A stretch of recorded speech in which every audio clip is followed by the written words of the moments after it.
Hey guys, Bill here. This is the extended interview with our guest, Benjamin Radford, author of Tracking the Chupacabra. Now, this is related to our video on the Chupacabra, so I would suggest if you haven't to watch that first, and there's a link to that in the description box. And now with the interview. So now, Ben, now that we got a little more time to play around with, tell me how you got interested in investigating Chupacabra. Well, I've always been fascinated by monsters, right? I mean, as a teenage kid, I grew up in the 70s and the 80s, and I was like, I love the that's incredible and real people and, the Arthur C. Clarke, TV shows. So I was always fascinated by the idea that there might be the Loch Ness Monster, that there might be Bigfoot. And then when the Chupacabra came along, I was like, wow, this is crazy. It's a new monster. I hadn't heard about it growing up until about the 1990s. And I'm like, well, hold on here, right? It's like, if this thing is real, it's so well known. It's known all over the world. So I'm thinking, well, there must be something to it. And I live in New Mexico, and I speak Spanish. And so I got the chance to interview people who had seen the Chupacabra or said they'd seen the Chupacabra firsthand. And in fact, not too far from where I live, there were a couple Chupacabra sightings and reports. So in a way, it was sort of this mystery that was laying in my backyard that nobody had actually done any real research on. And that was one thing that intrigued me about it, was wanting to say, okay, well, when I was researching it, I was surprised to find that there was basically no good scientific research done. There were a couple TV shows, there was a magazine article here or there, but nobody had actually taken the time, or wasted their time, depending on how you look at it, to try and solve the mystery. And so that's what I wanted to do. Now, tell me briefly, where was the first report? And tell me a little bit more about this story in Puerto Rico. Yeah, so the Puerto Rico connection to the Chupacabra is really fascinating. So as it turns out, the Chupacabra has only been around since about 1995, 1996. And to a lot of people, that blows their minds. Like, no, that it must have been seen, centuries ago and decades ago. But no, the very first sighting ever recorded by anybody was in Puerto Rico. And I tracked down the original eyewitness, a woman named Madeline Tolentino. And I flew to Puerto Rico and interviewed her, and I got her story.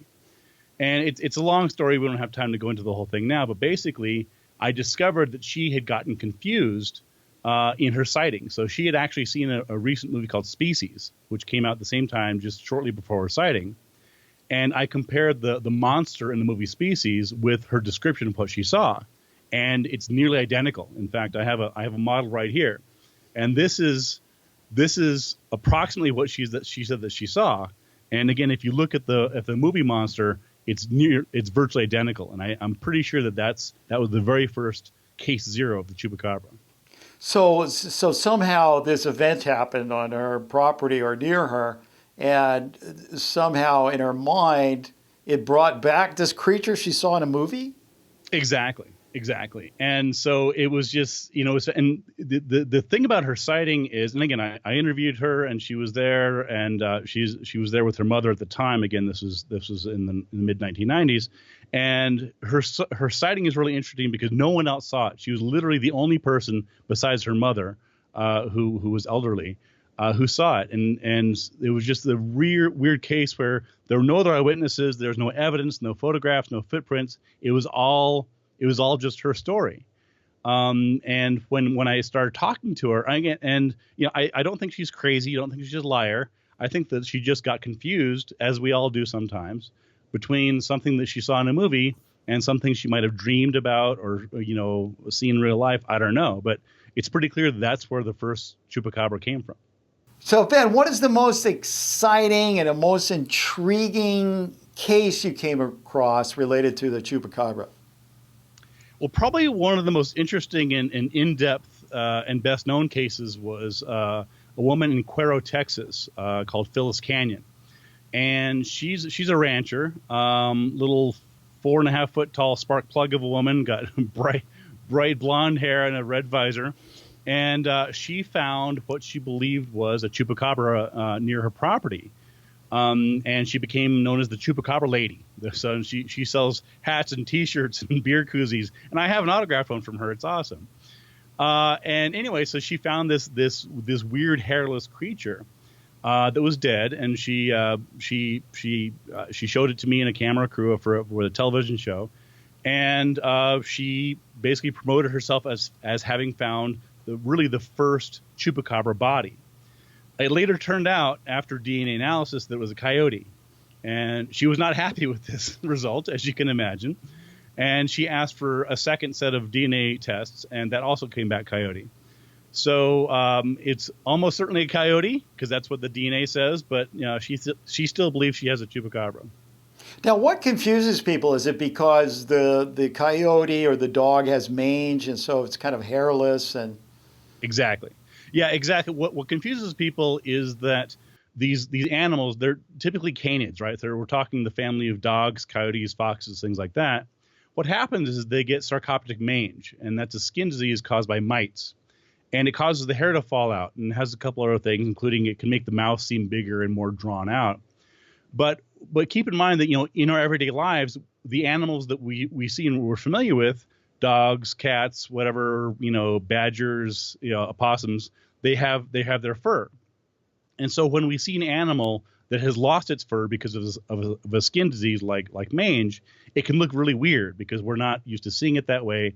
It can look very strange and unusual, and that's one of the reasons why you have so many of these mistaken coyote or these mistaken Chupacabra reports in Texas, because the climate of Texas is such that these animals live longer. They don't freeze partly because of global warming.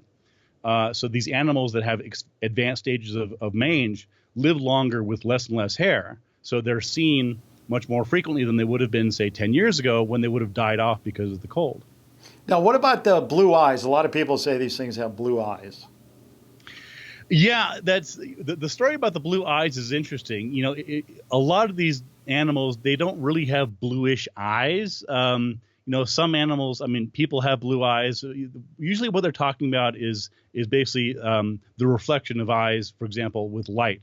And for example, cats have this. This is why, they can't see in the dark, but if you shine light on them, it bounces back, and it can look blue or yellow in some cases. So in all these cases, where we actually have a body, that's where we have the answers. So what you had was in the first few years after Madeline Tolentino's sighting in 1995, all we had were eyewitness accounts. We didn't have any bodies. And that changed around 2000 when all of a sudden we had bodies. But when you have bodies, you can do DNA tests. And so the Chupacabra went from sort of being seen but not found to being found but not seen, which is why these days, in every case where there's actually been a body, it's been identified as a known animal. Wow. So what should we believe next time we see a news report like coming off Fox News or something like that, and they say, well, somebody's captured a Chupacabra finally, so we should just disregard it before we even listen? Well, a lot of these news stories, take it with a grain of salt, right? It's fun, it's interesting, it's a spooky, scary story, particularly on Halloween. But as always, ask for evidence.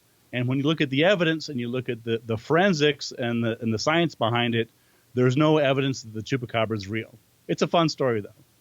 All right. Well, I guess if anybody wants to get any deeper into this, they should get a copy of your book. What's the name of your book, and where can we get it?